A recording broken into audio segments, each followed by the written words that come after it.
Obrigado, pastor Michelson. Muito boa aí essa explanação que você colocou para todos nós. Nós temos ótimas perguntas aqui e eu tenho uma que eu quero a ajuda do pastor Jean. O Marcos Vinícius também me ajuda e o Michelson, tá? Vamos aqui trocar uma figurinha. Pastor Jean, nós já estamos então no tempo do fim? Se já começou, quando é que começou? Se faz tempo que começou, pastor, esse tempo do fim acaba ou não acaba? Me ajuda aí. Tem essa dúvida aí que o pessoal está perguntando para a gente. Sim, ok, boa noite. Primeiro, agradecer pela aula fantástica aí, Michelson, foi muito boa. Adorei o gráfico lá da questão dos abalos sísmicos, né? Então, mostrando que realmente a gente está no tempo do fim aí, foi muito bom. Pastor Flávio, essa é uma pergunta que todos fazem, né? Sim, nós estamos vendo o tempo do fim, com certeza. Aquela estátua de Daniel, do sonho de Nabucodonosor, mostra que nós estamos já no final dos tempos. E ali, desde 1844 para cá, começou o tempo do fim. Então, esse é o período que nós estamos vivendo, a história final do período que estamos vivendo aqui, e todos esses sinais já estão se cumprindo. A diferença é que o Michelson falou, eles estão vindo com mais intensidade, como as dores do parto. A pessoa começa a ter contrações 1 hora, de 1 em 1 hora, depois de meia em meia, 10 em 10, 5 em 5 minutos, até que vai ter o nascimento do filho. Então, essa é a diferença. Vai dizer, sempre existiram terremotos? Sim, a diferença é a intensidade. Então, estamos vivendo sim o tempo do fim, pode ter certeza. Pastor Flávio, interessante é que, se nós formos analisar assim, estritamente do ponto de vista bíblico, né, o tempo do fim já começa lá quando Cristo morre na cruz, né? Porque ali as coisas se cumpriram, as profecias messiânicas têm o seu cumprimento, né? Mas, escatologicamente falando, ali, como disse o pastor, século XIX, com aqueles grandes sinais marcadores, né, o terremoto de Lisboa em 1755, depois o escurecimento do Sol, da Lua em sangue, a queda de estrelas, né, das Pleiades, né? Esses eventos catastróficos marcam o começo ali do tempo do fim. E podemos dizer assim que estamos vivendo o fim do tempo do fim, né? Estamos na pontinha das unhas do dedo do pé da estátua Daniel 2, né? Porque ali a condição de pé, barro e ferro já é há um bom tempo essa condição e é o último período histórico, né? Então, podemos pensar assim, que estamos no fim do tempo do fim. O pastor Jean falou de 1844, Michelson falou da morte de Cristo e depois do período da queda das estrelas, do terremoto de Lisboa. E nós temos uma outra data também, que é 1798, que muitos teólogos, inclusive adventistas e alguns outros também, creem que foi um marcador no tempo em que o tempo do fim se inicia com um pouco mais de precisão. Depois desse tempo, pouca coisa mais tem de tempo com data marcada. 1844 é o último período de tempo com data marcada na Bíblia. Por isso que o Michelson falou, nós não podemos querer marcar uma data para a volta de Jesus. Agora, se nós formos pensar, talvez com a mente de Deus, o que é impossível para nós, o tempo do fim começou na eternidade, porque quando Jesus se propôs a morrer por nós na eternidade, o tempo do fim já havia começado, porque ele havia decidido morrer por aqueles que ainda não existiam, por aqueles que ainda não haviam pecado e por aqueles que ele amou antes de existirem. Então, o tempo do fim é uma coisa complicada, mas realmente, como o Michelson disse, nós estamos vivendo no fim do tempo do fim. As evidências, como disse o pastor Jean, não só a intensidade, mas a frequência. A intensidade tem sido maior e a frequência também tem sido quase que absurda. A quantidade de terremotos, vulcões e todas essas outras coisas que marcam na natureza, só falando da natureza, né? Um evento que coincida com aquilo que Jesus falou. Quando ele falou, terremotos já existiam, guerras já existiam, tudo já existia. Tudo que existe hoje existia naquele tempo. Mas, realmente, a intensidade e a frequência fazem toda a diferença. Obrigadão, Marcos. Eu tenho uma pergunta muito boa aqui do Luiz Dias. Mas antes de fazê-la, eu quero de novo aqui voltar para o pastor Jean e para o Michelson, pastor Michelson. O que aconteceu, de maneira muito rápida, concisa, foi falado aí o ano de 1844, o Marcos acabou de falar agora de 1798. O que foi que aconteceu? Quais foram essas duas ações que muitos teólogos, inclusive da Igreja Adventista, ao estudar as profecias, costumam dizer que esse é o período final. Após isso, apenas a volta de Cristo. Mas o que aconteceu em 1798 e o que aconteceu em 1844? Me ajudem aí. Olha, pastor, 1798 é um ano bastante significativo, porque ele está no fim daquela profecia de 1260 anos. Ali em Daniel nós encontramos 2 vezes menção a essa profecia, em Apocalipse também há menção a essa profecia, às vezes com uma descrição um pouco diferente, 42 meses, 1 tempo, 2 tempos, metade de 1 tempo. Eu quero mais uma vez convidar os nossos amigos a assistirem aos vídeos que eu estou postando em meu canal, da série A Profecia. Eu expliquei detalhadamente, embora brevemente, esse tema aí dessa profecia dos 1260 anos, por exemplo, que começa em 538, né, depois de Cristo, quando Justiniano permitiu a igreja oficial daquele momento perseguir os chamados hereges, aqueles que não se alinhavam aos seus dogmas, e termina em 1798, quando Berthier, um general de Napoleão Bonaparte, prende o Papa Pio VI, e aí parecia que realmente era o fim dessa religião, né, o fim desse poder, que na verdade não teve fim, porque houve depois uma restauração dos poderes, começando a partir de 1929, com aquela concordata lá no tempo de Mussolini, né? Então, 1798 é o chamado momento da ferida mortal, em que esse poder que usurpou o ministério de Cristo, que ofuscou algumas verdades essenciais, especialmente a do ministério de Jesus no Santuário Celestial, esse poder, então, é limitado, é contido a uma ferida mortal, descrita em Apocalipse capítulo 13, 1798. Nesse ano também, só um detalhe, uma curiosidade, nós entendemos como sendo o ano em que a arqueologia moderna é inaugurada. Olha que interessante. É o ano em que Champollion deixa ser conhecida a sua decifração da Pedra de Roseta. E a arqueologia tem dado uma tremenda contribuição para respaldar a historicidade da Bíblia. Por que eu penso assim que Deus entendeu ser o momento certo para que essa ciência se desenvolvesse?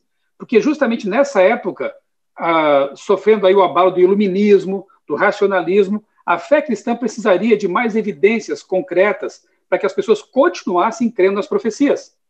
Por que eu vou crer na profecia da Bíblia se a Bíblia é um livro não confiável? Mas se ela é confiável, eu posso crer nas profecias que estão contidas nela. Então eu vejo 2 coisas essenciais. A primeira, é um ano, 1798, em que um poder usurpador sofre uma ferida mortal. Mas também é o ano em que Deus permite que uma área científica chamada arqueologia se desenvolva para respaldar a Bíblia, que vinha sendo atacada por esse poder religioso antibíblico. 1844 é o momento em que a profecia das 2.300 tardes e manhãs, não tenho tempo de explorar esse assunto aqui agora, mas é fantástico, é a mais longa profecia da Bíblia, em termos de tempo, duração. 1844 é quando essa profecia dos 2.300 anos finaliza.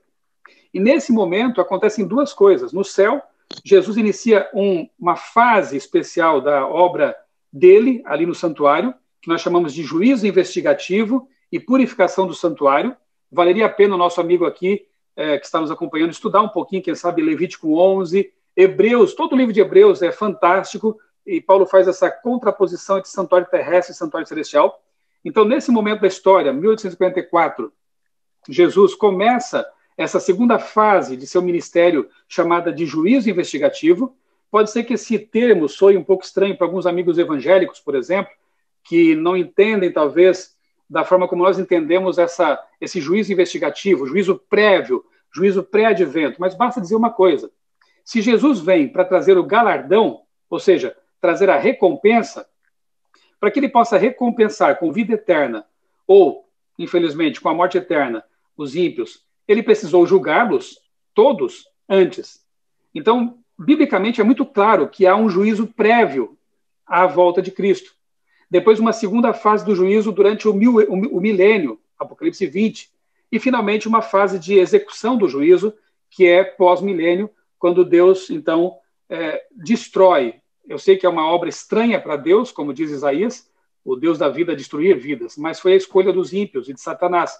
Então, a execução da sentença, da qual depende a paz no universo, só acontece após os 1000 anos.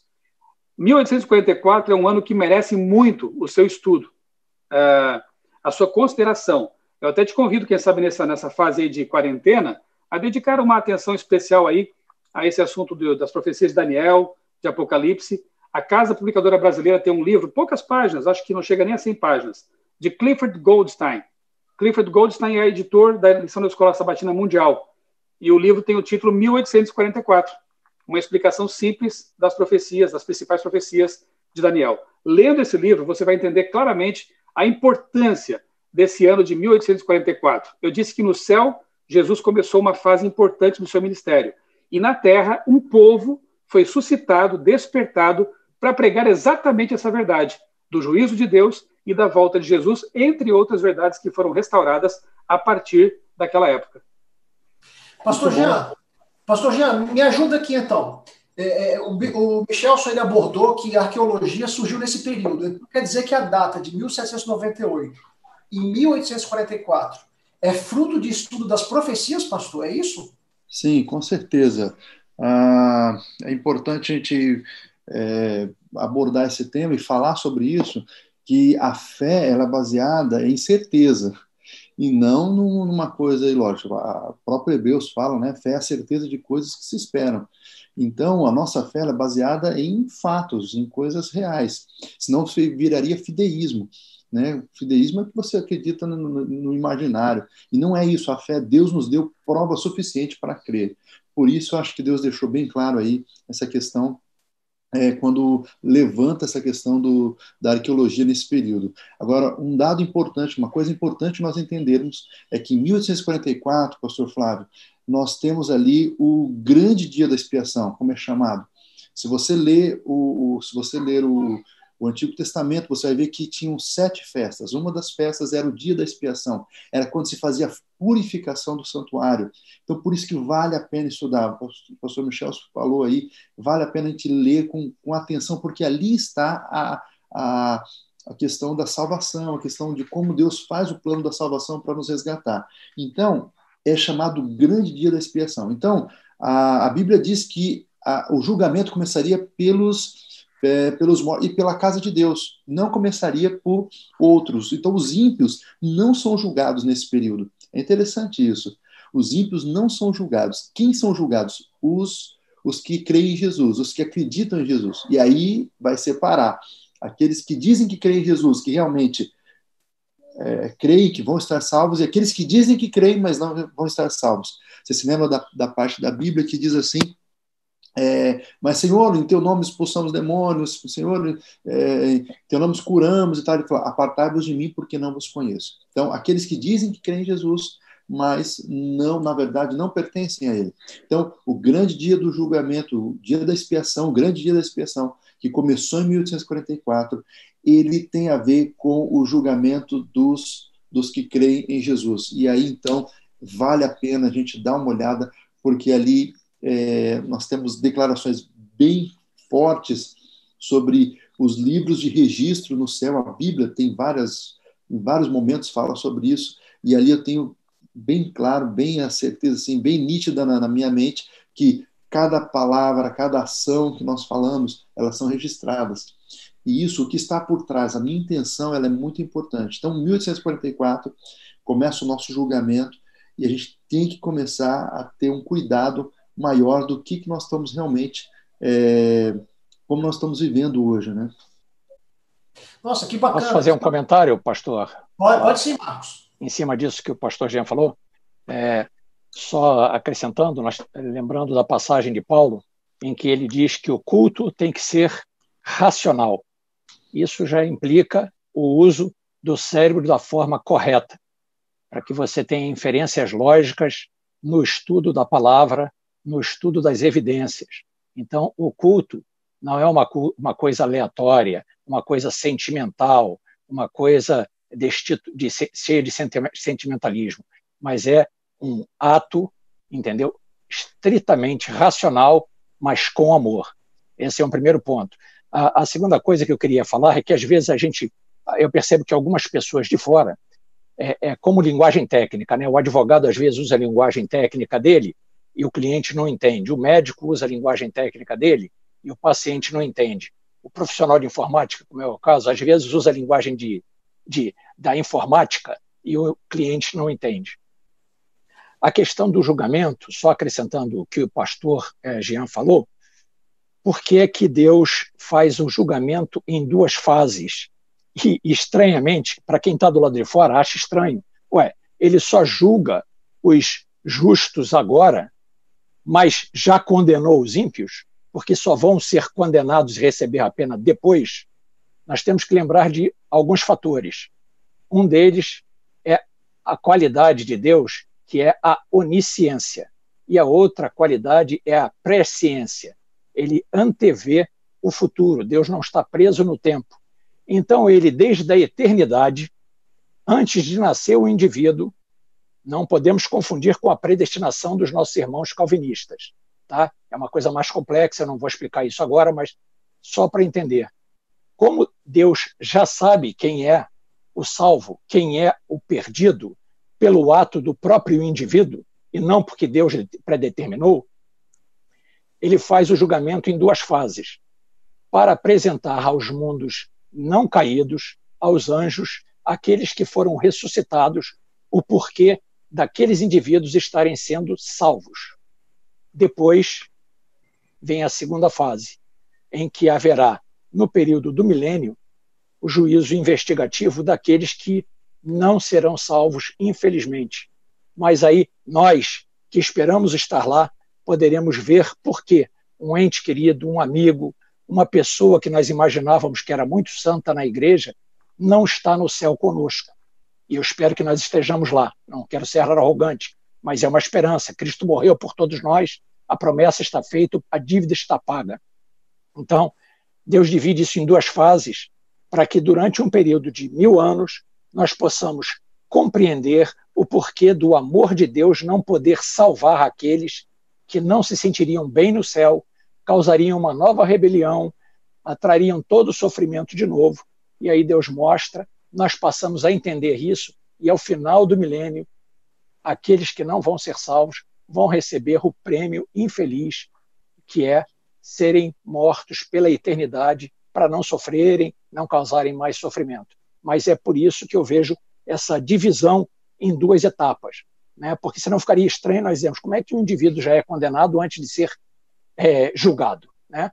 É porque a onisciência, a presciência de Deus determina, percebe esses acontecimentos com antecedência. Tá? Sabe, amigos, um detalhe interessante. Na verdade, todo esse juízo, esse julgamento, ele acontece porque nosso Deus é um Deus transparente, um Deus humilde e que, de fato, é quem está sendo julgado pelo universo.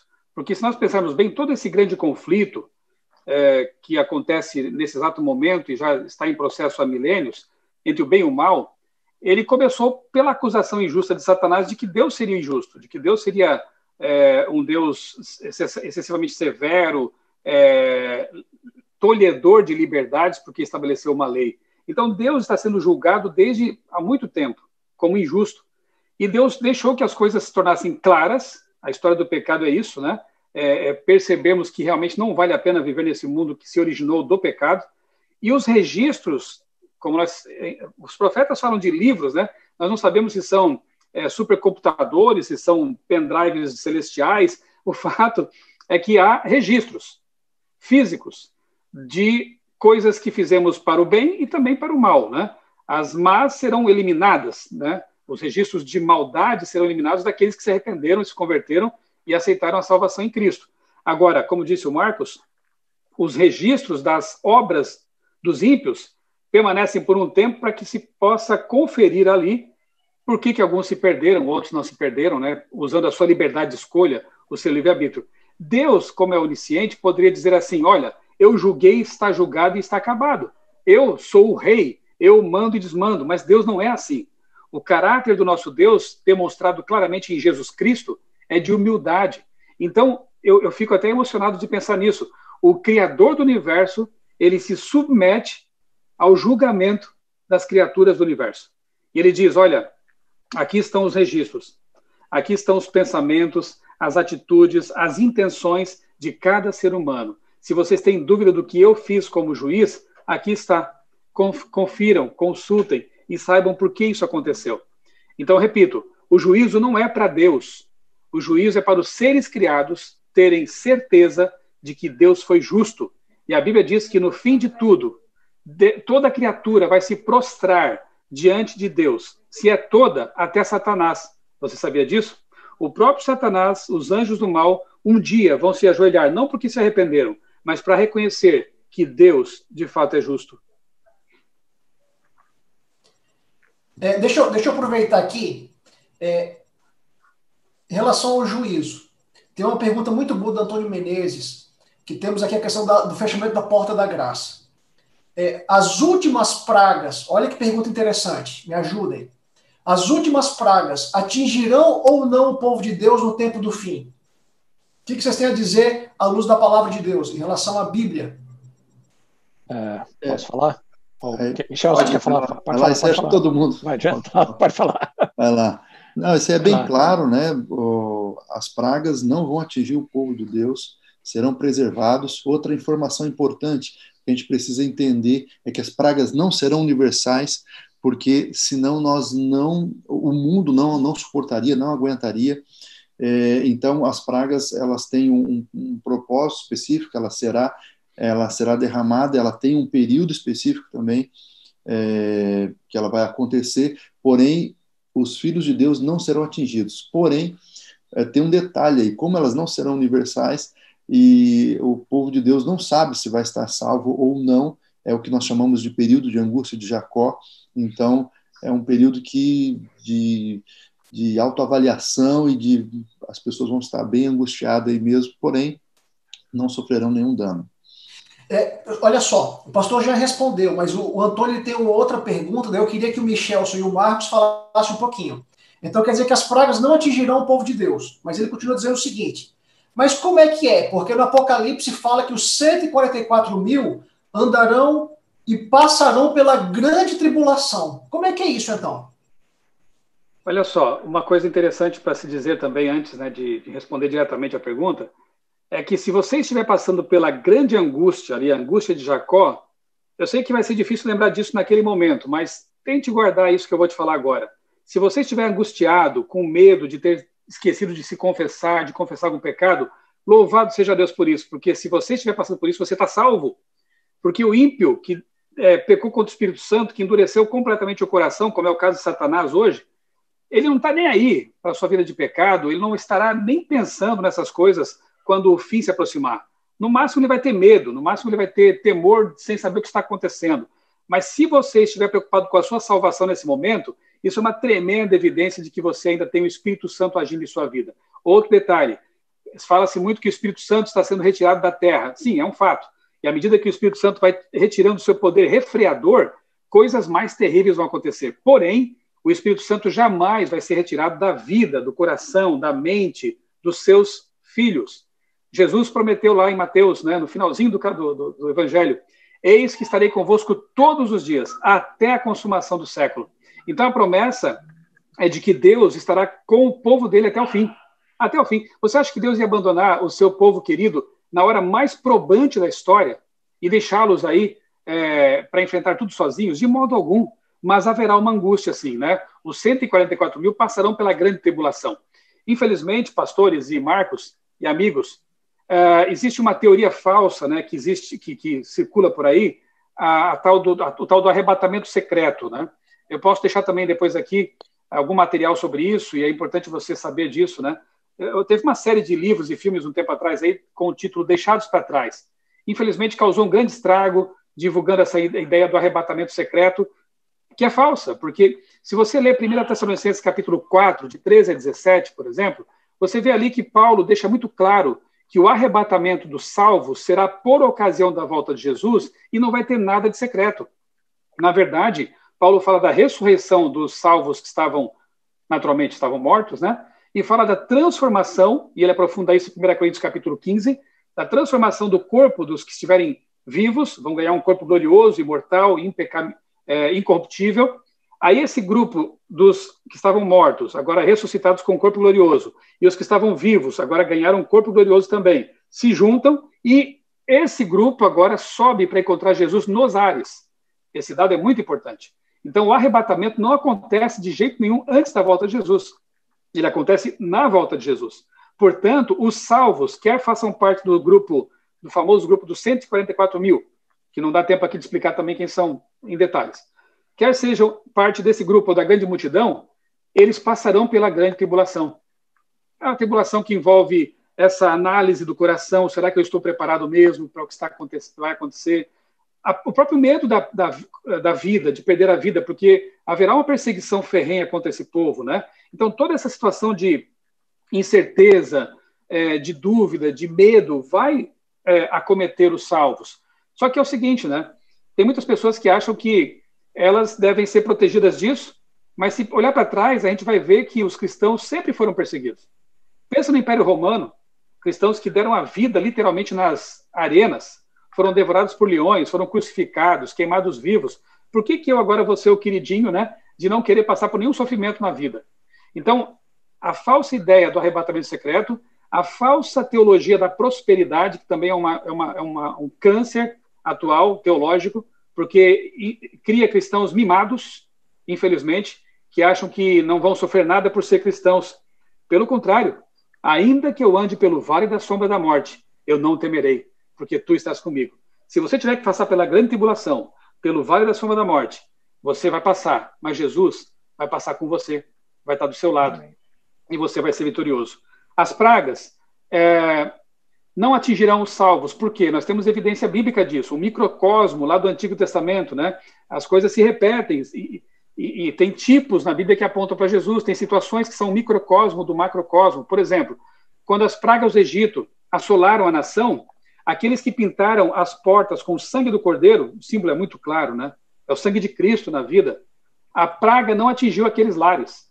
Então, se você aceitou Jesus como seu salvador pessoal, se o sangue de Cristo pintou a sua vida, lavou o seu coração, nenhuma praga vai alcançar você. Só que é bom dizer também, pastor, que aquilo que está acontecendo agora, nesse momento, na história, não são pragas ainda do Apocalipse. Porque essas pragas do Apocalipse, as 7 últimas pragas, só ocorrem após o fechamento da porta da graça. Então, pandemias, terremotos e outras coisas mais que possam acontecer e vão acontecer antes da porta da graça ser fechada, que é o fim do ministério intercessório de Cristo no santuário celestial, não são as últimas pragas, esses juízos derramados sobre a terra sem misericórdia, ok? Então não confundamos as coisas. Ocorrerão pragas antecipadamente, né? Mas as pragas do Apocalipse, aquelas 7, elas só acontecem realmente bem pertinho do fim, depois que a porta da graça se fecha. Beleza. Pastor Jean, pastor, o senhor é pastor, mas também é um dos administradores da nossa igreja aqui na região central, né? O Luiz Dias, ele faz uma pergunta. Durante a grande tribulação, haverá algum movimento organizado da igreja para que os cristãos fiéis fujam das cidades e se refugiem? Esses lugares, pastor, já foram escolhidos, a igreja já fez um reconhecimento de campo aí, já viu se tem capacidade para poder levar todo mundo, é algum bunker, é alguma cidade no interior, é alguma caverna, como é que é isso aí, pastor? Não, é importante a gente entender esse tema, e muito boa pergunta. Como é o nome do rapaz? Luiz Dias. Luiz Dias, muito boa sua pergunta, Luiz, porque traz luz. Tem causado um pouco de confusão hoje esse texto. Nós temos um texto do Espírito de Profecia que fala claramente que nós devemos sair das grandes cidades, mas esse texto, algumas pessoas têm se confundido e têm aplicado de forma errônea. Então é muito importante a gente entender o que o Espírito de Profecia está dizendo e o que realmente devemos fazer para que a mensagem seja pregada e a gente não acabe confundindo aí, trocando as informações aí de forma equivocada. A primeira coisa que nós precisamos entender, a mensagem precisa ser pregada nas cidades também. Elas precisam ser pregadas. Temos que ter pessoas aqui pregando, as instituições de saúde, médica, escolas, todas elas, as igrejas, elas devem permanecer abertas para poder pregar o evangelho. Quando o Espírito de Profecia diz que nós devemos sair das grandes cidades, existe um ponto específico, existe uma profecia que vai se cumprir ainda. Aí sim é quando nós devemos sair das grandes cidades, mas não todos deverão sair das grandes cidades, que é o decreto dominical. Tem no livro Grande Conflito, fala que quando juntar dois poderes grandiosos, que é o poder romano, juntamente com os Estados Unidos da América, os dois se juntarem, e os Estados Unidos precisa quebrar sua Constituição para isso, para que isso aconteça. Isso é algo impossível hoje, humanamente falando. Você dizer que os Estados Unidos vai quebrar a lei áurea da sua Constituição, ela foi fundada por conta disso.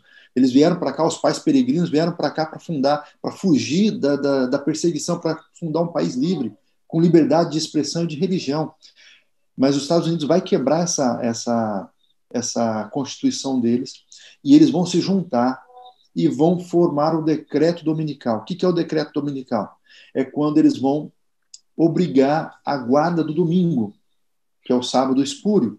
Então, quando eles obrigarem a guarda do domingo, então aí diz que é o ponto-chave para a gente fugir das grandes cidades, porque vai começar a haver muita perseguição. Então, devemos sair das grandes cidades e ir para o interior. Porém, devemos ficar aqui guardados. Algumas pessoas devem ficar aqui para pregar o evangelho. Então, não existe nenhuma orientação. Hoje tem pessoas já comprando fazendas, comprando sítios. Não é essa a orientação do Espírito de Profecia. Tem gente que hoje já está saindo, já está comprando. Não, tem pessoas que estão estocando alimentos. Não é essa a orientação do Espírito de Profecia. Tem pessoas que fazem basement, né, que é o porão, e enchem de comidas, enlatados, coisas que não estragam, e vão colocando lá dentro porque vão passar esse período. Essa é uma visão equivocada, uma visão distorcida do que nós tivemos das orientações do Espírito de Profecia. Deus diz que não vai faltar água nem o pão. O pastor Michel falou isso também. No momento certo, Deus vai enviar o livramento que nós precisamos. Não precisamos nos preocupar com isso. Devemos sim nos preocupar em pregar o evangelho. Essa é a nossa missão aí. Obrigado, pastor. Michel, só tenho uma Posso fazer um comentário? Posso fazer um Marcos, comentário adicional? Só um instantinho, Marcos. Você tem um livro aí na tua mão, Marcos? Mostra aí na tua câmera o livro Vida no Campo, de Ellen White. Coloca aí. Eu tenho esse outro livro aqui na minha mão, que é o Ministério para as Cidades, de Ellen White. O Marcos, ele tem o livro ali, Vida no Campo, de Ellen White. Daí eu vou perguntar para vocês dois o seguinte. Ellen White fala que é para ficar na cidade e que é para ir para o campo. Está tendo alguma contradição profética? Ela está se contradizendo? Afinal de contas, a gente vai para a cidade, afinal de contas, a gente fica na cidade ou a gente vai para o campo? Como é que a gente age nisso aí? Me ajuda aí, Michel e Marcos. Pastor, é o seguinte, eu tenho um terceiro livro aqui que eu quero recomendar aos nossos amigos, tá? Também da CPB, que é a Da Cidade para o Campo. Foi escrito pelo neto de Ellen White, Arthur White, e um professor muito famoso na época, Sutherland. Ambos tinham experiência com vida no campo, com plantar e colher, enfim, né? E aqui eles dão dicas muito interessantes, inclusive para entender melhor o livro Vida no Campo, de Ellen White. Também tem aqui o meu Ministério para as Cidades, né? Não há contradição. Na verdade, reforçando, né, aquilo que o pastor disse agora há pouco aí, o sinal mesmo para que nós saiamos das cidades grandes, das grandes cidades, para lugares mais distantes um pouco, mas ainda que não nos impeçam de pregar o evangelho nas cidades, porque há muita gente boa na cidade que precisa ouvir ainda a palavra de Deus, a pregação, a voz de Jesus, é o decreto dominical. E Ellen White compara esse decreto dominical, no Grande Conflito, com o falso cerco lá de Jerusalém. Quando o Império Romano cerca a cidade de Jerusalém, parece que a destruição chegaria agora, naquele momento ali, no ano 68, depois de Cristo, e por algum motivo, o exército simplesmente dá as costas e vai embora.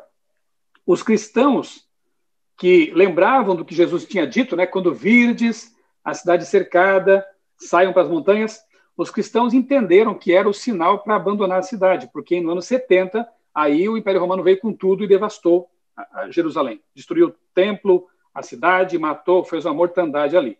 Para nós, e Ellen White compara então esse evento do cerco de 68 com o decreto, para nós o decreto dominical, quando essa lei dominical for aprovada, e esse é um assunto que rende pano para manga também, podemos, quem sabe, em outro momento conversar sobre isso, eu vejo um cenário bem favorável para isso. Quando essa lei for aprovada, aí sim é o sinal para que nós deixemos as grandes cidades.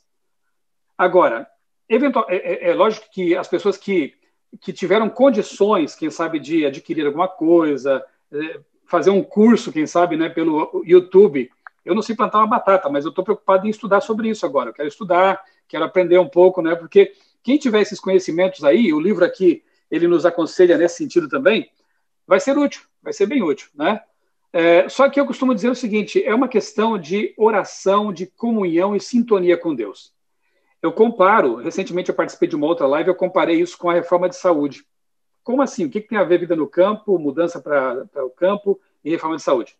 A gente sabe que é importante, é vital que nós mudemos nosso estilo de vida, e não é só deixar de comer carne, é fazer exercício físico, descansar adequadamente, são os 8 remédios, né? A gente sabe que isso é importante. E há 2 perigos quando falamos em reforma de saúde. Um deles é o fanatismo, é o extremismo. É a salvação, como é que é? É a justificação pela soja, né? Como alguns dizem, né? Então, esse é um perigo. O outro é a indiferença. É dizer assim, olha, isso é uma bobagem, eu não vou dar bola para isso, eu vou continuar fazendo o que eu faço, vivendo como eu vivo, né? Então, são 2 extremos perigosos, a indiferença e o fanatismo. De maneira semelhante, a questão da vida no campo envolve esses 2 extremos. Envolve o fanatismo, eu já vi aí circulando na internet um vídeo de um certo canal aí, em que o camarada fala assim, é a hora de sairmos das cidades. Ora, esse é o pregador que não tem mensagem, porque não está aprovado. Não é isso que temos que pregar nesse momento. Quem é ele para dizer o que nós temos que fazer nesse sentido? É hora de você fazer isso. Bom, se ele acha que para ele é importante fazer isso agora, fica à vontade, né? Se Deus mostrou isso para ele. Mas ele não pode dizer isso. A propósito, é um canal que algum tempo atrás aí até profetizou o fechamento da Porta da Graça. E não aconteceu na data marcada. Então, para mim, já está descredibilizado, né? Eu já não aceito uma mensagem dessa. Mas, enfim, nós temos que ter a comunhão com Deus tão íntima e profunda a ponto de ouvir a voz de Deus nos impressionando para o momento e o que temos que fazer. Por exemplo, eu trabalho na obra de publicações, Casa Publicadora Brasileira. Eu não posso abandonar meu posto do dever no momento em que tantas pessoas precisam dessa mensagem. Há pastores, né, como o pastor Flávio, que vivem em grandes centros. Quer dizer que ele vai abandonar o barco agora que ele está, né, sendo açoitado por tempestade, deixa as ovelhas ali e vai embora? Lamentavelmente, alguns de nós serão presos antes de poder fugir para o meio do mato, fugir para as montanhas, né? E se for pelo evangelho, que seja, Deus seja louvado por isso, né? Outros poderão ir antes, outros irão em cima da hora. Enfim, cada um tem a sua realidade, mas eu recomendo que você leia Vida no Campo e Ministério para as Cidades e faça a equalização necessária. E não ignore o assunto, mas coloque isso como um tema de oração diariamente aí na sua família. Obrigado, Michel. Marcos, então explica aí rapidinho para a gente a contradição, porque Vida no Campo e o Ministério para as Cidades, os 2 livros são de Ellen White. Como é que eu tiro essa dúvida, caso alguém ainda tenha, mesmo depois da explicação do pastor Michelson? As 2 coisas não são mutuamente exclusivas. Para mim, o Michelson explicou tudo magistralmente. Era o que eu ia falar, aliás, quando eu cortei no começo, era exatamente o que ele ia falar. Se nós saímos do campo, das cidades, antes do tempo, nós deixamos de fazer um trabalho que ainda tem que ser feito. Nós deixamos de ser o sal da terra, entendeu? Então, o Michelson falou, eu achei até engraçado que ele falou, fulano aí previu o fechamento da Porta da Graça, como não se cumpriu, perdeu a credibilidade. Para mim, ele teria perdido a credibilidade na hora que ele fez a premonição aí dele, porque não tem como, na Bíblia, você conseguir fazer esse tipo de previsão. Então, o que eu ia falar é o que o Michelson falou e o que você me pediu para responder já está dentro do que ele falou. Tá bom. Entendeu? Obrigado, Marcos. Explicado. Eu acho que respondeu essa pergunta aí do Abner Barreto, muito boa pergunta, Abner.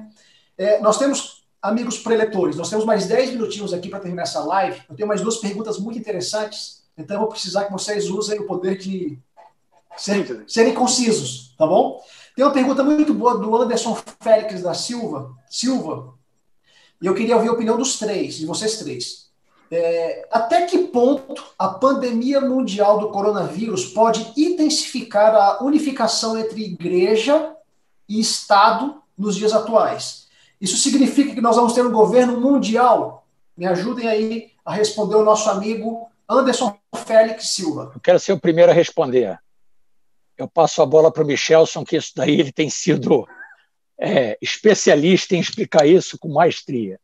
Então fica com ele a resposta. Mas que resposta é essa, Marcos? A resposta do ecumenismo. A resposta okay. Do ecumenismo. Não, mas eu gostei da sua resposta. Eu quero responder primeiro, eu passo a bola. Ok, eu me sinto honrado aí pela deferência. Bem, eu postei há algumas semanas um vídeo em meu canal também com o título Um ensaio para o fim do mundo, alguma coisa assim, parecido com isso. Eu esqueci agora o título exato. Eu tenho percebido realmente que essa pandemia, essa crise gerada pela pandemia tem sido um laboratório.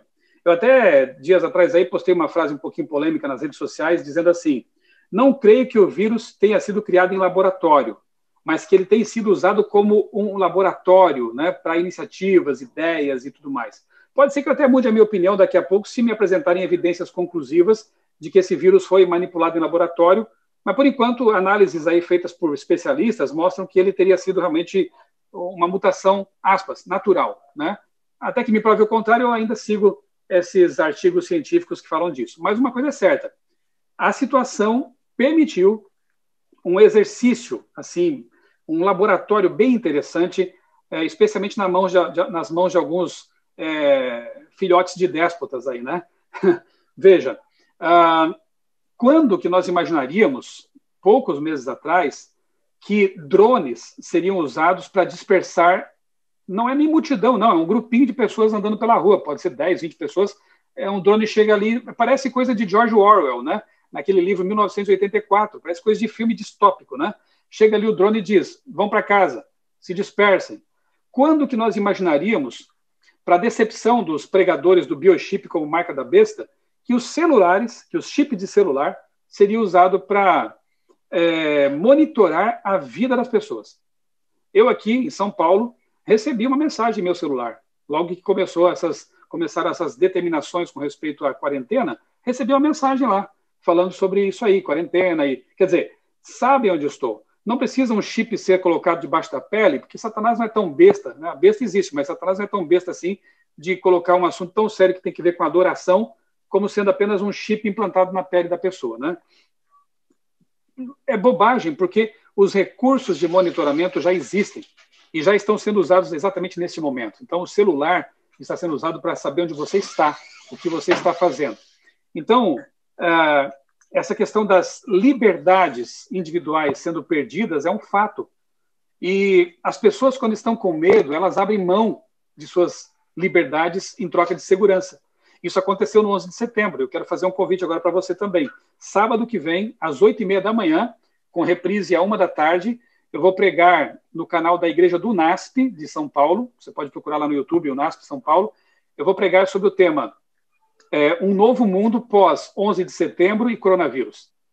Muita coisa que alguns achavam impossível se tornou possível graças a essas calamidades que assustam, que abalam, e, como eu disse, as pessoas abrem mão de suas liberdades. E o clamor por uma liderança mundial tem se levantado. Eu li, semana passada, 2 autoridades. Um foi, inclusive, se não me engano, um ex-senador norte-americano. Posso estar enganado no cargo dele, mas é uma pessoa, uma figura de projeção na política americana, dizendo exatamente isso. Nós precisamos de um líder mundial para resolver esse assunto que os governos nacionais não estão dando conta. E um dos assuntos é justamente a questão ambiental. E o Marcos mencionou ali o ecumenismo, né? Eu tenho estudado esse assunto aí já faz 10 anos, né? Do tal do ecumenismo. É um neologismo, é o ecumenismo com ecologia. É um ecumenismo mais amplo, porque ele consegue unificar religiões, ateus, cientistas, todos os setores da sociedade que querem um planeta melhor, querem ser salvos das consequências do tal aquecimento global ou mudanças climáticas. E a gente sabe quem é o líder mundial hoje com a maior projeção nesse assunto. É o Papa Francisco. Ele publicou em 2015 uma carta apostólica chamada Laudato Si, em que ele defende que uma das propostas de ajudar a salvar a Terra é justamente o descanso dominical. E sabe o que eu percebo, amigos? Que, passada essa crise do coronavírus, nós estaremos diante de uma situação contraditória, aparentemente. Por um lado, precisaremos trabalhar duro para recuperar a economia que ficará em frangalhos, então teremos que trabalhar muito para isso. Mas, por outro, e as evidências ficaram muito claras durante essa quarentena, nós teremos também que ajudar a salvar o planeta Terra, porque de que adianta a gente se livrar de pandemias e morrer quando a mãe Gaia também morrer, né, como dizem aí os espiritualistas, né? Nós temos que salvar a Terra, mas salvar a economia. O que faremos agora? Se não podemos mais ficar um mês trancados em casa, nós precisamos trabalhar. Quem sabe, então, parar um dia só? Já vai ser benéfico, né? Vejam o que aconteceu lá em Veneza. As águas ali sempre turvas, os turistas não estão mais lá, o povo está dentro de casa, as águas ficaram cristalinas. O ar de São Paulo, né? Eu já vi fotos do antes e depois. O ar poluído, cinzento, agora está límpido, né? O ar está clarinho ali, está limpinho. Por quê? Porque o ser humano parou de poluir. Então, ficou claro que a pegada ecológica humana ela é degradante. Talvez não seja assim tão grande a ponto de afetar o mundo, como alguns pregam por aí, né? A questão do aquecimento antropogênico. Mas, localmente, a gente tem, sim, um impacto. A gente tem um fator de destruição. E nós não queremos isso. Então, o paradoxo pós-crise vai ser esse. Como salvar a Terra e salvar a economia? Trabalhando muito, mas tendo um dia para a família descansar, para a Terra descansar. E é nessa onda ecumênica, ecossocialista, enfim, coloque o nome que quiser aí, é que o descanso dominical, eu creio, vai ser fortalecido. Essa ideia vai ser fortalecida. Ela já vem sendo defendida, mas agora ela vai ganhar um impulso muito maior. Eu não sou profeta nem filho de profeta, mas eu imagino que o cenário pós-crise vai possibilitar esse tipo de coisa. Acompanhamos os fatos, os desdobramentos, né, dessa crise, e eu creio que nós veremos coisas interessantes acontecendo, que já estão acontecendo, mas vão se intensificar. Obrigado. Posso comentar duas coisas rapidinho? Pastor Flávio? Duas coisinhas rápidas. Primeiro, só não querendo te contrariar, né, Michelson, mas não precisa nem de celular, né? Porque o reconhecimento facial está em todos os lugares. Então, hoje em dia então não vou usar celular porque eu não quero ser encontrado. Não importa, onde você passar, a câmera te reconhece. Você posta uma fotografia no Facebook, ele já coloca o seu nome lá. Ele fala, esse daqui é você. Aí, eu pego meu celular para desbloquear meu celular, eu viro ele de frente para mim, ele olha para mim e diz, olha, esse daí é você, pode ser desbloqueado. Né? Então, não se preocupem, você será perseguido. E com relação a essa questão do ecumenismo, é interessante como a gente vê que a coisa vai sendo construída paulatinamente. João Paulo II, que foi um tremendo de um papa, um camarada carismático, extremamente culto, né? Conquistou muitos corações, ele deixou escrito uma carta, né? Ele escreveu Dies Domini. E é muito interessante que você vai lendo essa carta papal, né? E ele vai construindo, em cima do sábado bíblico, ele vai construindo o sábado secular, que não é o sábado santo de Deus, mas é o sábado do mundo, é o dia de domingo. Então, isso começou a ser construído 2 papas atrás, e, de repente, a gente pode ver acabar isso culminando num movimento como esse que você tem citado, né? Mas eu tenho aqui a última rodada de perguntas para vocês. Quero começar pelo pastor Jean, já pegando esse gancho da fala do Marcos Vinícius. Tivemos aqui vários comentários, não vamos conseguir responder a todos, peço desculpas por isso. Obrigado a todos que participaram, né? Com interesse, muito bom isso. Sim, claro. E, por favor, quem quiser uma resposta, pode nos procurar depois. Na medida do possível, vamos responder a todos vocês, tá? Mas em particular. Mas pastor Jean, Michelson e Marcos, olha só. Então, a gente não vai ter chip, vai? Tem a questão do celular, o pessoal até fala de São Paulo aí, né? Sabe a localização do pessoal, então tem o chip, tem o rastreamento, tem a questão da perda de liberdade, porque hoje você não tem mais privacidade. Tudo que você faz, o Marcos Vinícius falou que até com reconhecimento facial, de fato tem acontecido. Isso vai ter alguma relação da perda de liberdade, essa pandemia, em que as pessoas não podem trabalhar agora. Onde é que o sábado se encaixa nisso? Vocês acham que, de repente, com esse governo mundial, união do Estado com a religião novamente, vai causar algum problema? Quais serão os desdobramentos disso? A pergunta é difícil e cada um tem aí de 1 a 2 minutos só para responder, tá bom? Olha, eu tenho um livro da entidade que trabalha a liberdade religiosa no mundo. Existe um texto, se eu não me engano, é de um padre, ele falando, é possível existir, está ali na minha estante, tá? Mas eu não vou parar para procurar agora, senão a gente perde muito tempo. É possível existir uma perseguição religiosa hoje em dia? E aí ele faz um resumo. Ele diz assim, olha, existe um povo, os adventistas do 7º dia, que observam o sábado como dia de repouso.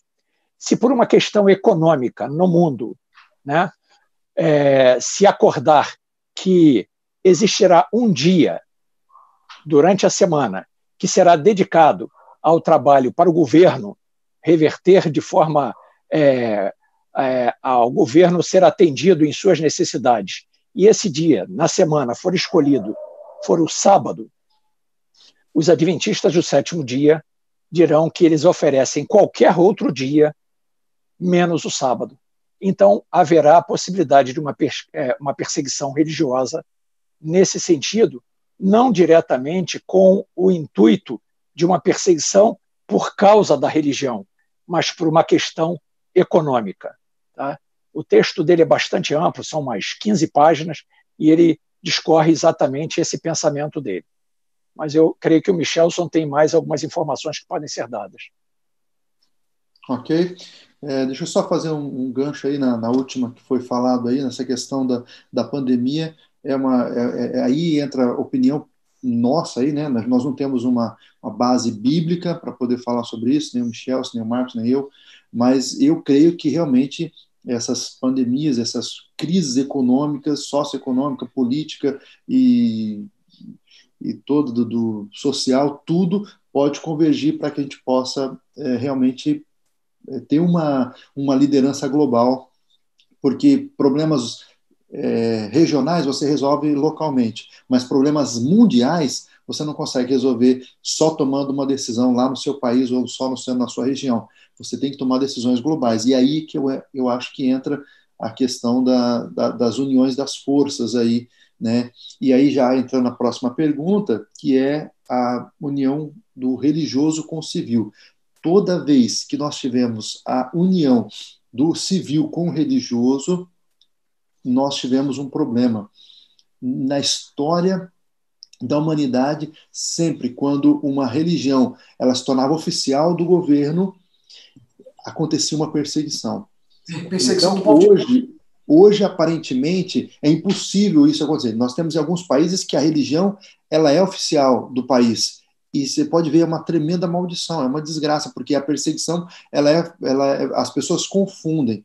Então, hoje nós vivemos num país laico, os Estados Unidos é um país laico, vários países têm essa configuração, porém, nós sabemos que vai juntar de novo, por conta dessas crises, nós cremos que vai juntar o poder civil e religioso, vão se juntar de novo. Quando isso acontecer, como aconteceu na Idade Média, a própria Igreja Católica, que detinha o poder religioso e também o civil, né, porque ele dominava toda a Europa, eles perseguiram as cruzadas, mataram muitas pessoas que não aderiam à religião católica. Então, isso, quando acontecer de novo, pastor Flávio, nós teremos de novo, certamente teremos a perseguição aí. Posso comentar antes do Michelson entrar, por favor? Acho que seria isso aí. Posso falar rapidinho aqui? Exatamente isso que você falou? Pode sim, daí o Michelson fala. Tá. No Brasil, nós já vemos esse problema acontecendo. Nós temos a bancada evangélica extremamente grudada no governo atualmente, e nós vemos que as coisas, às vezes, podem estar descambando para um lado que não é muito interessante. Eu sou um criacionista bíblico especial, da Semana da Criação Especial. Eu sou um dos sócios fundadores da Sociedade Criacionista Brasileira. Tá? Gostaria de ver tudo quanto é lugar ensinando o criacionismo. Mas imposto pelo governo, eu não acho que isso seja certo. Não acho que o governo tenha que impor como obrigatório em escolas não confessionais o ensino de criacionismo, porque qual seria o criacionismo que seria ensinado? Nós teríamos pessoas que não têm a menor noção de criacionismo nem interesse. Então, nós estaríamos enfiando goela abaixo o que é pertencente à nossa fé e deveria ser tratado denominacionalmente por nós. Desculpe, minha voz está começando a sumir. Então, hoje no Brasil nós já vemos isso, esse tipo de articulação. Eu acho algumas coisas interessantes quando você vê um ministro ou um chefe de algum departamento tendo como confissão o nome de Deus, defendendo o criacionismo, mas não impondo o criacionismo, né? Pessoas com inteligência, pessoas eruditas, defendendo o mesmo ponto de vista que a gente, mas não impondo isso como obrigação num Estado não laico. O Marcos, quero ver a opinião. O Marcos, quando a gente vê isso, quando você fala isso, quem detém o poder na mão, ele vai usar naquilo que ele acha que deve ser usado. Então, o poder de fogo, o poder de força, ele é muito perigoso quando você usa a religião juntamente com isso. Um exemplo assim bem grotesco aí, mas é um exemplo que a gente pode ser usado nesse momento. Eu me lembro alguns anos atrás aí, quando nós tivemos em alguns morros daqui do Rio de Janeiro, alguns donos do morro que foram criados por mães, por vós evangélicas. Então eles chegavam, quando eles tomavam o morro, eles iam lá e mandavam fechar as casas de candomblé, centro de umbandas, e destruíam tudo, atiravam, matavam, quer dizer, faziam uma arruaça para dizer assim, não, aqui não vai ter isso, porque aqui é evangélico. Então, quando você tem o poder na mão, e é o que você falou, Deus, ele deseja que nós o adoremos porque o amamos e não por obrigação. Não foi assim no céu, não vai ser assim na terra. Exato. Pastor Flávio, eu tenho aqui na minha estante, também não vou pegar, como o Marcos disse, porque não dá tempo, né? Mas eu tenho aqui um livro muito interessante de um acadêmico chamado, dá para ver aqui, Yasha Monk. Estou vendo aqui, mas não alcanço com o braço. Ô, Michelson, puxa o livro, vai. Se você conseguir aí, puxa o livro e mostra que o pessoal está curioso. Enquanto você pega o livro... Pega o livro. Se prefere, eu vou pegar. Pega o livro, porque é o seguinte, tem pessoas que estão perguntando aqui na live os livros que foram citados aqui. Então, primeiro, tem esse aqui, Ministério para as Cidades, de Ellen White. Marcos, mostra de novo aí Vida no Campo, de Ellen White. Mostra aí, Marcos. Isso. Michelson, mostra aquele outro livro que você mostrou agora há pouco, falando sobre essa questão também. O primeiro livro que você mostrou para a gente, mostra aí de novo e fala também do 1844, de Clifford, né? Goldstein. Pastor Flávio, eu não estou ouvindo a sua voz aí. Eu estou ouvindo. Ele está falando, Michelson. Está saindo som. Está me ouvindo aí, Michelson? Estou ouvindo. Eu estou ouvindo aqui perfeitamente. Deixa eu pegar o gap aí, pastor Flávio, só dar um adendo aí. Você mostrou o Ministério para as Cidades, é um livro fantástico, maravilhoso, e eu quero fazer um desafio aí. As 10 primeiras pessoas que mandarem aí uma mensagem aí, eu quero o livro, e manda o endereço para vocês. Nós vamos, a Associação Rio de Janeiro vai doar 10 livros aí, para os 10 primeiros que fizerem, a gente caminha para vocês, a gente vai mandar pelo correio aí para vocês.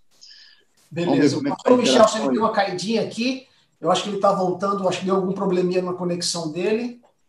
Mas enquanto ele... o desafio aí, viu, pastor Flávio? As 10 primeiras que mandarem aí, já anota aí, pede para anotar, e a gente manda o endereço, a gente manda para eles. Pastor, os 10 que colocarem mensagem aqui no YouTube, eu quero o livro. Então. Daí os 10 primeiros vão ganhar esse livro. Nós mandaremos aí para você. O pastor Jean, agradeço aí a generosidade. Esse livro que é fantástico. Nós temos uma missão a desempenhar hoje e antes do fechamento da Porta da Graça. E esse livro nos deixa, com certeza, num bom alinhamento com a vontade de Deus. Estão aparecendo aqui várias pessoas pedindo. Só os 10 primeiros. Vou mandar para Rondônia. Eu vi que tem gente de Rondônia. Eu vou deixar depois, de alguma maneira, eu vou entrar em contato com vocês aí. Ih, pastor, vai ter que arrumar 2.000 livros aí agora, viu? Enquanto o Michelson não consegue... Marcos, vê se consegue Entrou. mandar... Michelson entrou aí agora. Certo, já caiu de novo. Voltou, Michelson. Isso. Michelson, mostra os 2 livros e faz aí um fechamento dessa pergunta que nós havíamos feito, que em seguida eu quero dar uma palavrinha e a gente vai fazer o nosso encerramento.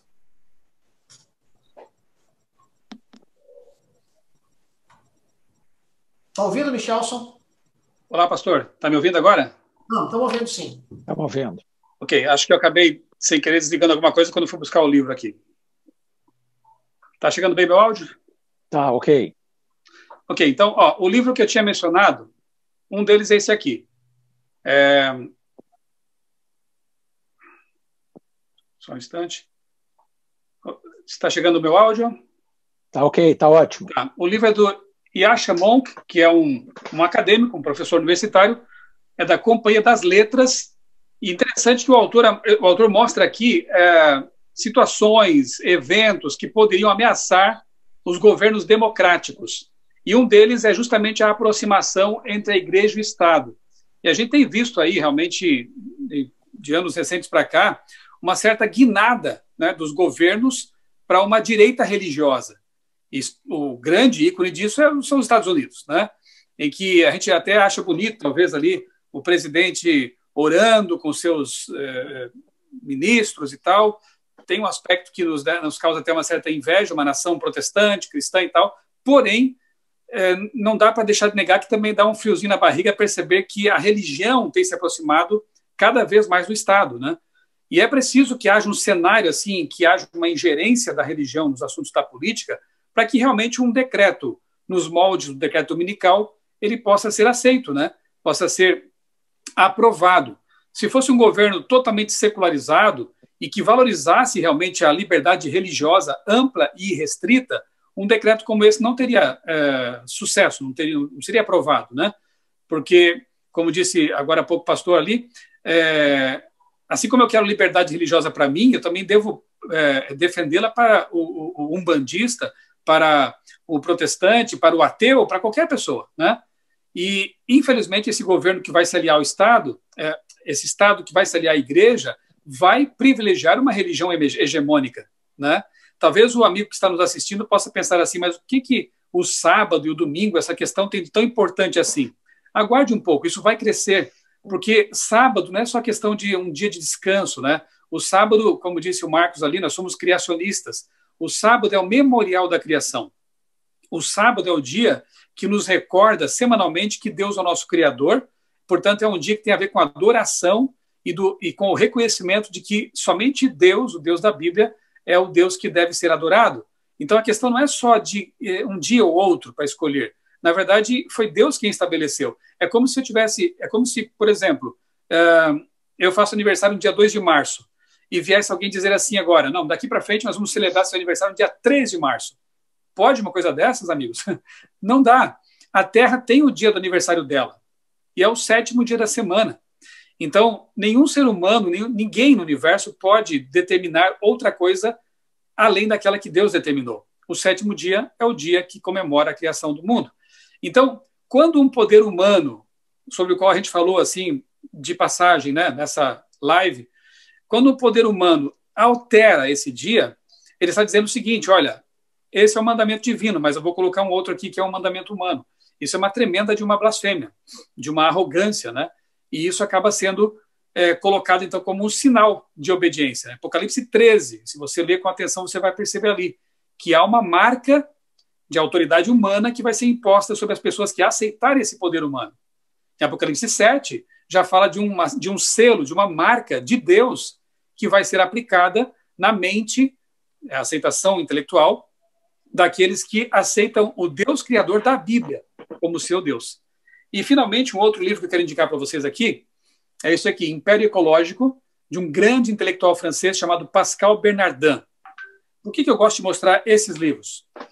Porque são autores seculares, não são autores religiosos, não sei se são cristãos e com certeza não são adventistas, que estão vendo coisas que nós, cristãos adventistas, deveríamos estar vendo, né?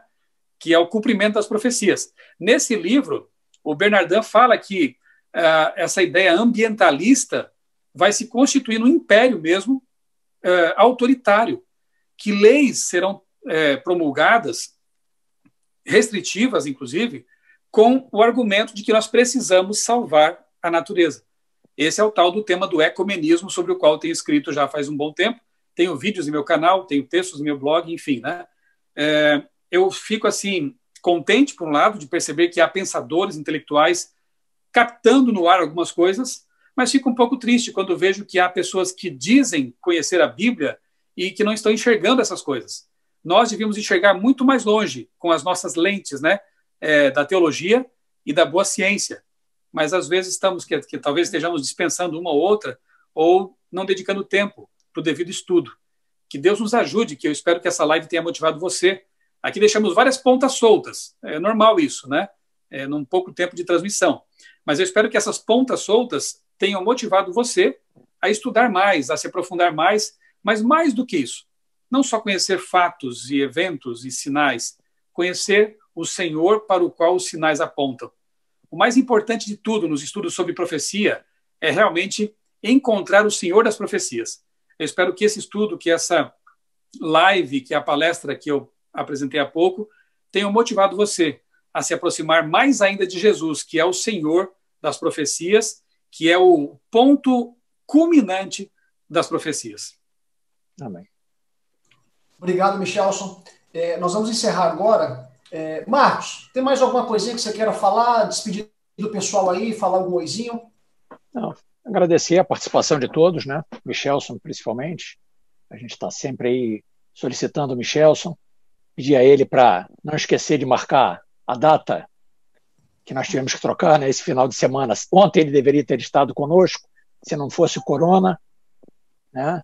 Mas depois de passar a história do corona... Vai ser um prazer estar com vocês, no momento que Deus permitir. Isso. Então, você bota aí na tua agenda. Bota aí, dá uma certa privilegiada para a gente. Obrigado, Marcos. De coração, obrigado aí pelo intercâmbio que você fez, conseguindo o Michelson para estar com a gente nesse momento tão importante para todos. Pastor Jean, quero agradecer a você, porque eu sei que não é fácil, são mais de 160 igrejas aqui no nosso campo, tem muitas responsabilidades e reservou esse momento para agraciar com a nossa live. Obrigado, pastor, abençoou. Aproveita aí para dar um recadinho pastoral para a sua igreja, que o senhor começou seu ministério na igreja de Botafogo. Então dá um exemplo aí para o pessoal. Muito bom. Prazer, um privilégio. Obrigado por você ter participado com a gente nessa live aí, né? Que Deus abençoe você. Que fique aí, o objetivo, acho que dessa live é deixar um pontinho de interrogação aí, um sentido de quero mais, você pesquisar, você aprofundar um pouquinho mais, que a gente vai crescer junto. Quando você aprende, você cresce, é uma bênção. Um abraço a todos aí, Igreja de Botafogo. Realmente comecei o ministério aí, eu fui capelão antes, mas o ministério comecei como pastor auxiliar de Botafogo. Isso foi lá em 99, já tem algum tempo, já tem 21 anos atrás, e foi um privilégio muito grande poder trabalhar nessa igreja importante aí aqui no nosso Rio de Janeiro. Que Deus continue abençoando a todos vocês e podem contar sempre com a gente aí, que é um prazer, pastor Flávio. Obrigado, amigo. Michelson, eu quero agradecer do fundo do meu coração. Você tem uma demanda aí das igrejas do Brasil, viaja para vários países do mundo também. Eu quero agradecer porque você se colocou muito em prontidão em nos auxiliar nesse momento. Muito obrigado. A gente quer recebê-lo aqui em Botafogo, passar um final de semana, onde teremos a alegria de conversar um pouco mais.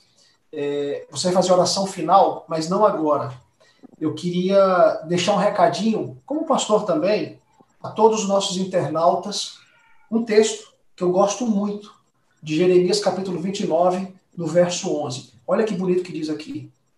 Eu é que sei que pensamentos tenho a vosso respeito, diz o Senhor. Pensamentos de paz e não de mal, para vos dar o fim que desejais. E o fim que Deus deseja para mim e para você é a salvação. É passar por essa grande tribulação, de repente fazer parte dos 144 mil. Nós vamos sair dessa pandemia mais fortes, mais apegados a Cristo. Bons livros foram sugeridos aqui.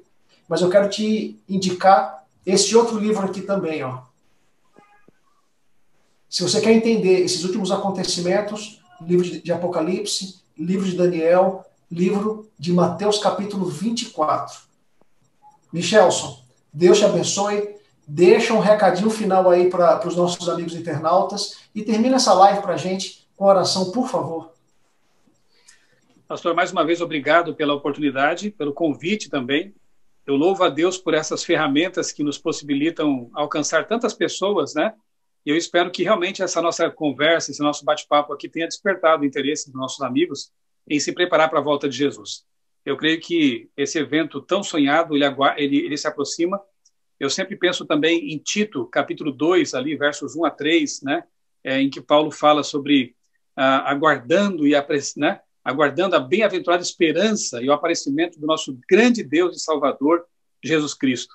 Então é isso que nós aguardamos realmente, a nossa grande esperança se completa nesse evento, nesse momento tão sonhado e aguardado. Espero que realmente essa pausa forçada, né? Mas que essa pausa nos faça pensar mais nesse assunto e meditar realmente naquilo que vale a pena e tomar as decisões necessárias nesse momento crucial da história. Vamos orar então, pastor? Convido você a fechar os olhos e junto conosco aqui elevarmos nosso pensamento ao nosso Deus Criador.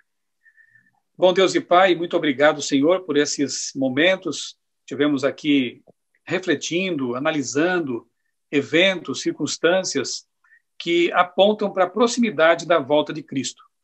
Sobretudo, Senhor, pedimos que nos ajudes a estar preparados para esse grande evento, que possamos trabalhar fielmente pela salvação da nossa família, dos nossos filhos, dos nossos parentes, amigos, colegas de trabalho, que preguemos em tempo e fora de tempo, porque percebemos que o fim se aproxima. Que nós possamos estar preparados e ajudar a preparar uma geração para te encontrar quando vieres nas nuvens dos céus. Obrigado, Senhor, pelo ministério desses pastores amigos, pelo ministério também como ancião do Marcos, da sua família, tem sido um instrumento em tuas mãos também, na sua esfera de ação. Usa, Senhor, os membros, os pastores, os líderes da tua igreja, para que, unidos, possam concluir essa obra que nos confiaste, a obra de pregar o Evangelho para que Jesus volte. É em nome dele que nós pedimos essas bênçãos e agradecemos por tudo. Amém.